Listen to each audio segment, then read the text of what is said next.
चौधरी और आप देख रहे हैं दिव्य दिल्ली न्यूज। आइए रुक करते हैं आज की कुछ मुख्य खबरों की ओर। अगले 24 घंटों में मानसून केरल में पहुंचने वाला है, जो अपने तय समय से करीब एक सप्ताह पहले है। आपको बता दें, इस वर्ष केरल में मानसून का आगमन पिछले 16 वर्षों में सबसे जल्दी होने जा रहा है। राज्य में मानसून के आगमन के लिए सभी अनुकूल परिस्थितियां बन गई हैं। निम्न दबाव वाले क्षेत्र और आगे बढ़ते मानसून सिस्टम के कारण पिछले 2 दिनों में केरल के कई हिस्सों में भारी वर्षा हुई। गौरतलब है कि पिछली बार मानसून 2009 और 2001 में इतनी जल्दी 23 मई को पहुंचा था।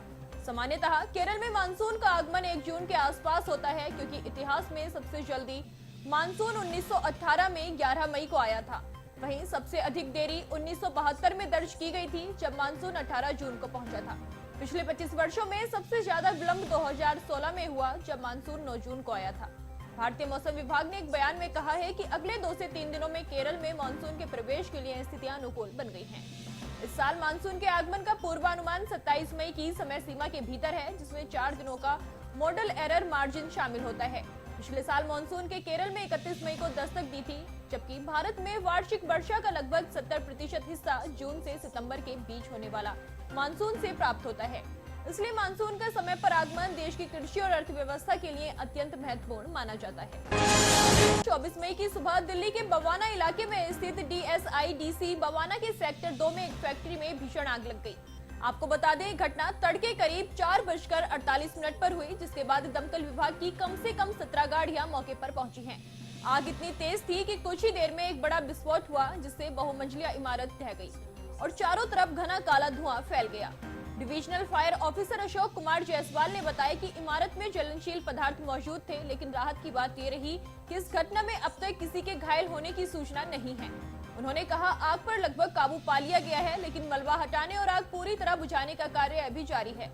विस्फोट के कारण आसपास के इलाकों में अफरा तफरी मच गई। स्थानीय लोग धमाके की आवाज सुनकर घरों से बाहर निकल आए।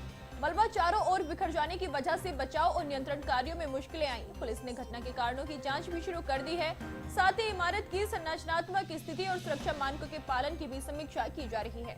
फिलहाल मलबा हटाने और स्थिति को सामान्य करने के लिए ऑपरेशन जारी है। दिल्ली के स्वास्थ्य मंत्री पंकज सिंह ने शुक्रवार को जानकारी दी कि राजधानी में कोविड-19 के 23 नए मामले सामने आए हैं।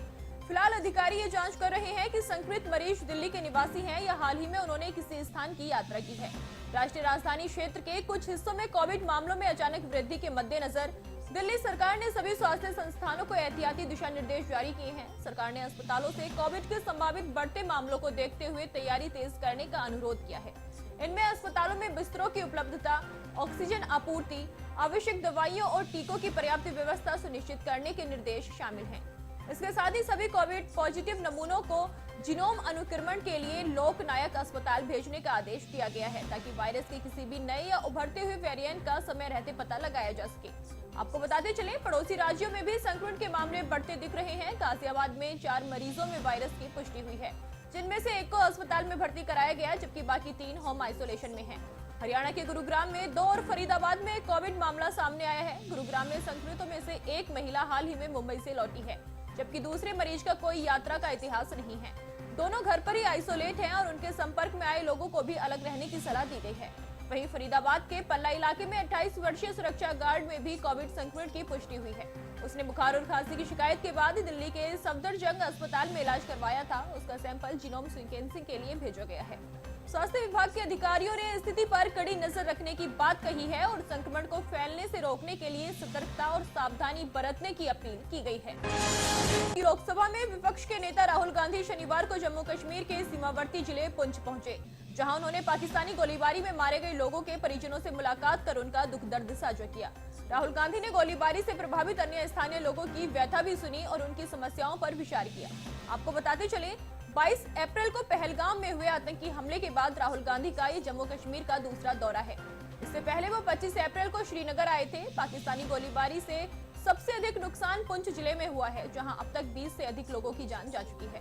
राहुल गांधी शनिवार सुबह करीब 9 बजे जम्मू पहुंचे और वहां से हेलीकॉप्टर के जरिए सीधे पुंछ रवाना हुए। उनके साथ पार्टी के कार्यवाहक प्रदेश अध्यक्ष रमण भल्ला और युवा कांग्रेस नेता नीरज कुंदन भी मौजूद थे। पुंछ में राहुल गांधी लगभग 3 घंटे तक रुके। उनके दौरे के मद्देनजर कांग्रेस सांसद और जम्मू कश्मीर प्रभारी डॉक्टर सैयद नसीर अहमद और प्रदेश अध्यक्ष तारिक हमीद करा पहले ही पुंछ पहुंच चुके थे और वहां पार्टी के वरिष्ठ नेताओं के साथ बैठक की। बैठक में सीमावर्ती इलाकों में बंकर निर्माण, उनकी मरम्मत और प्रभावितों के लिए राहत पैकेज की मांग जैसे मुद्दों पर चर्चा की गई। राहुल गांधी को स्थानीय हालात की पूरी जानकारी दी गई और प्रभावित परिवारों की मदद के लिए केंद्र सरकार से ठोस कदम उठाने की मांग की गई है। वहीं राहुल गांधी शनिवार शाम को ही दिल्ली लौट जाएंगे। बॉलीवुड इंडस्ट्री पर एक बार फिर दुखों का साया छा गया है। मशहूर अभिनेता मुकुल देव, जिन्होंने सलमान खान और अजय देवगन जैसे दिग्गजों के साथ कई फिल्मों में काम किया, अब इस दुनिया में नहीं रहे। मुकुल देव का निधन 23 मई की रात को हुआ। वो पिछले कुछ समय से बीमार चल रहे थे और आईसीयू में भर्ती थे, जहां इलाज के दौरान उन्होंने अंतिम सांस ली। आपको बता दें, मुकुल देव सन ऑफ सरदार और राजकुमार, जय हो जैसी फिल्मों में अपनी दमदार मौजूदगी से दर्शकों का दिल जीत चुके थे। उनकी कॉमिक टाइमिंग के साथ साथ गंभीर और इंटेंस किरदारों को भी खूब सराहा गया। उनका यूं अचानक जाना फिल्मी दुनिया के लिए एक बड़ा झटका है और फैंस समेत इंडस्ट्री के सितारे अभी तक इस खबर से उबर नहीं पाए हैं। मुकुल की मौत की खबर फैलते ही सोशल मीडिया पर शोक की लहर तोड़ गई। कई बॉलीवुड सेलेब्स ने उन्हें श्रद्धांजलि दी। अभिनेत्री दीपिका नागपाल ने भी अपने ऑफिशियल सोशल मीडिया अकाउंट पर उनके साथ स्टोरी साझा करते हुए लिखा कि अब तक यकीन नहीं हो रहा कि मुकुल अब हमारे बीच नहीं रहे। फिलहाल के लिए मेरे साथ इतना ही। ऐसी ही देश दुनिया की तमाम बड़ी खबरों को जानने के लिए देखते रहिए दिव्या दिल्ली न्यूज़।